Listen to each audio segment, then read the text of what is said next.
Golf GTE is Volkswagen's new plug-in hybrid that promises the best of both worlds, GTI-like performance but with less fuel consumption and low emissions.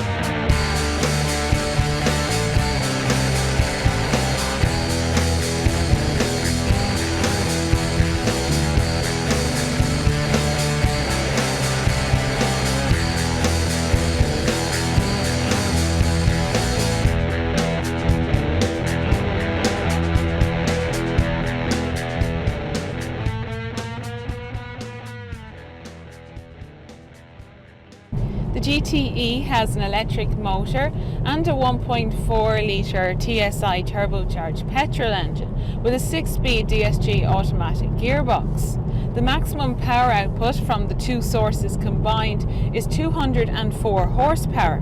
The GTE will hit 100 km per hour from a standstill in 7.6 seconds and go on to hit a top speed of 222 km per hour. Though slightly down on power compared to the 220 brake horsepower Golf GTI, the Golf GTE has the same 350 Nm of torque and can keep up with its fellow GT cars while emitting just 39 grams of CO2 per kilometre. The GTE can be driven in pure electric mode for a limited range of up to 50 kilometres, or you can operate it as a hybrid, drawing power from both the electric motor and the petrol engine. So there's no such thing as range anxiety when driving the GTE.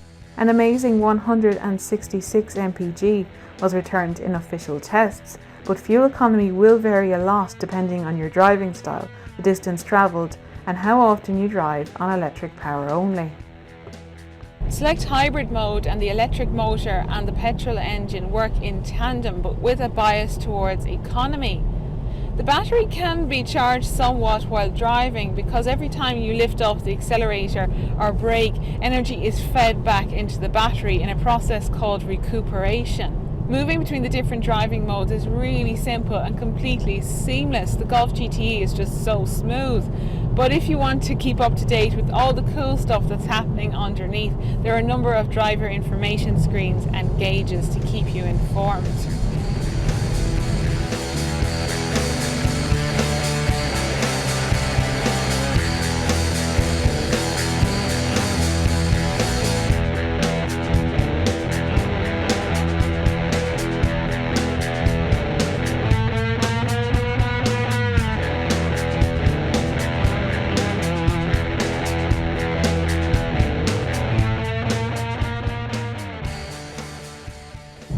But I've left the best till last, GTE mode. Press that and the electric motor and the petrol engine work together, but this time with a bias towards performance. The throttle response gets a bit sharper, the steering weights up, the ride firms up, and the DSG gearbox stays in lower gears ready to accelerate on demand.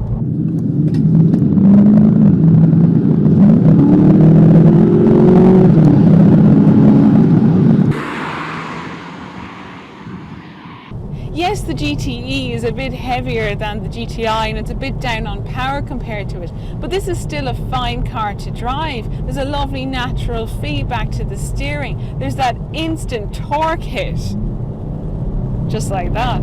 It's also got the same XDS electronic differential lock as the GTI and GTD. That improves traction during cornering and reduces that tendency to understeer.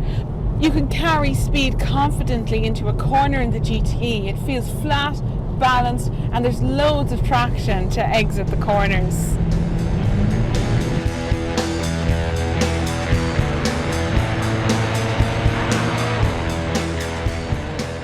The Golf GTE is branded as a performance car and it's priced in the region of the GTI and GTD, but with the potential for much lower running costs if you can charge the car regularly and tend to do quite a few short journeys.